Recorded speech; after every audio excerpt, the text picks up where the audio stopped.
The UFL started in Charlotte, where the Charlotte Royals, 5-7, hosting the 6-6 Cincinnati Vultures. Cincinnati, losers of 6 in a row. The bleeding has to stop. Early on, it was a field goal fest. At least Cincinnati was moving the football down the field like that, but they couldn't get touchdowns.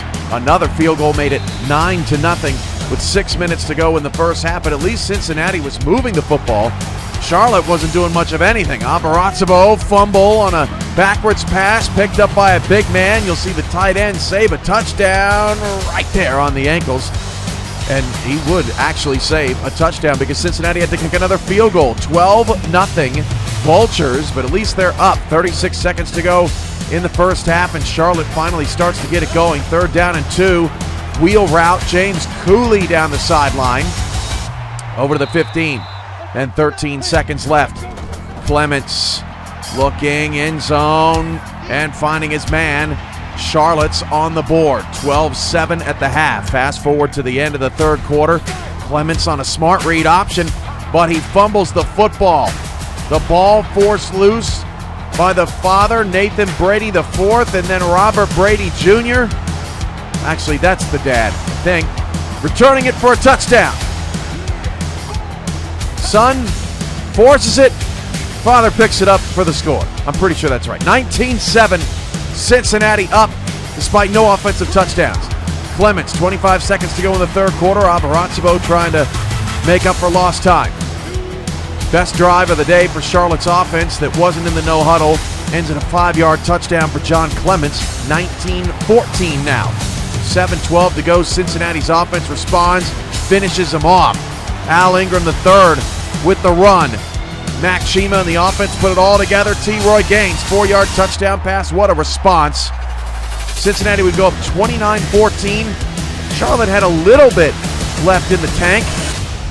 Clements to the sideline with 2:40 to go to Cooley. And then Abarazzo in the back of the end zone. Charlotte had one last drive to potentially tie the game, but Clements took a sack and the time ran out on the Royals' hopes of getting their 6th win. Cincinnati is back on top of the Great Lakes Division at 7-6. Miami at Florida. First of 2 meetings between these two teams. Rob Crone and TJ Drennan were absolutely on fire in the first quarter. Crone was 6 of 6 on the drive, and then Miami gets 3 points to cap it off. Next drive for the Pirates, 1.5 to go in the first quarter. It's Crone to TJ Drennan again, unclaimed on this usually powerful offense. But Florida stepped up late. That's Drennan again. How often do you see the same guy with 4 highlights in 1 quarter on this program? Bullet Boletsky, 2-yard rushing touchdown, easy as you please. Miami's up 10-0. It's looking like no problem against the 4-8 Sharks, who had won 3 in a row. Florida did not go away. Mark Anthony over the middle. Then Joe Francis to Michael Joseph over the middle. Florida's inside the red zone. Then it's Francis one more time to Lamont Rutledge, the second. Touchdown. Florida, they're on the board. 10-7. Fast forward late to the third quarter. Crossing route, Michael Joseph. Florida's across the 50. The Sharks trying to pull the upset, make the Atlantic Division race that much more interesting. Rutledge has a first down. Fourth quarter now. 10-7 Florida. That's another open receiver. Rutledge once more. Florida ties the game at 10 with 8:40 to go. As Miami gets a half stop. Boletsky on a draw. First down to the 44.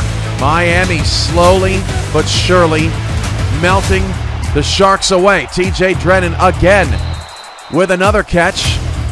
Miami takes the field goal. They get conservative. They say, you know what, we'll rely on our defense. Well, 4th and 17, it looked like it was working. Joe Francis to Mark Anthony, dropping the bucket right over the top of the defense. Are you kidding me? Down to the 11-yard line. But Florida only got 1 more yard after that. They have to settle for 3, and we go to overtime. Miami overcomes a Bullet Boletsky fumble in overtime on this drive. TJ Drennan again. What a night for him. Unclaimed. Jump on the Miami bandwagon because they just won their 3rd overtime game this season, all against division opponents. 16-13. The Pirates are 9-4. Well, Charlotte couldn't pull the upset. They got close. Florida couldn't pull the upset. They got close. How about Minnesota? Early on, Dakota had it going on. Billy Flagg hitting all the right buttons. Receivers wide open all over the field.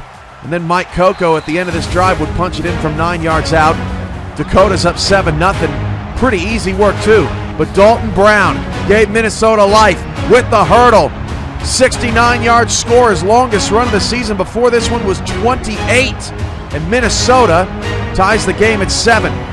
Next possession, Dakota's driving. Larry Seitz gets the ball ripped out of his hands, and Champ Boyd says, "Thank you for the gift." Boyd, 59 yards into the end zone. The big play chippers trying to pull the upset, just 3-9 on the season. Dakota 9-3, and aspirations for that #1 seed, but it was fading. Doug Falk actually with time to throw the football against all those fisters up front. No way.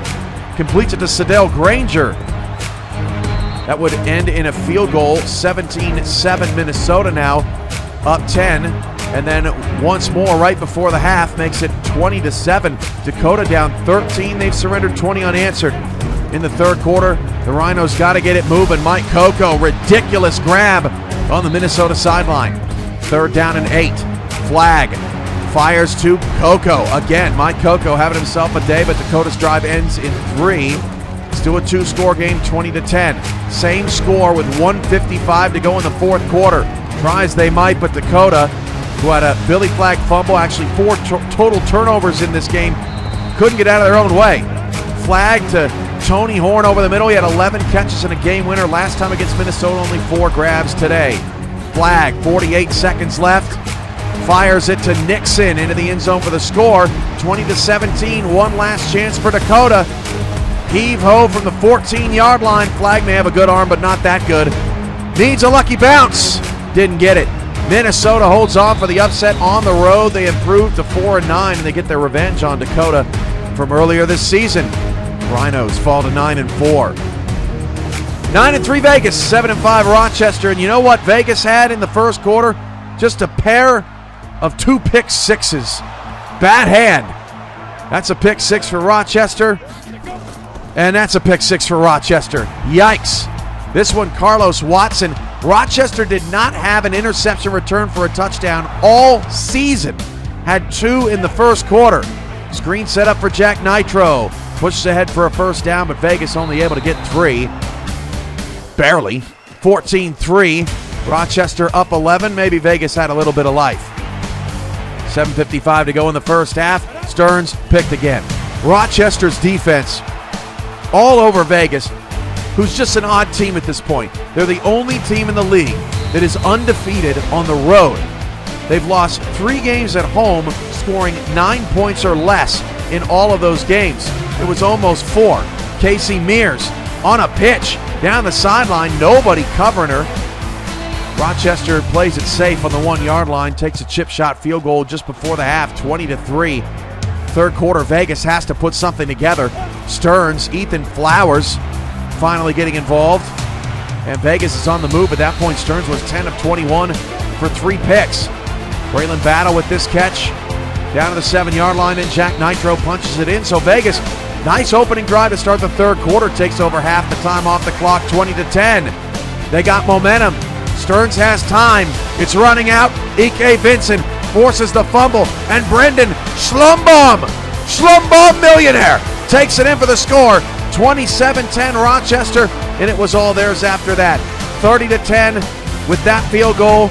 Stearns from 32 yards out, one of the best touchdowns you'll see all season. Battle in the back of the end zone, got it, but too little too late. Rochester would get a field goal to make the Yugo players happy.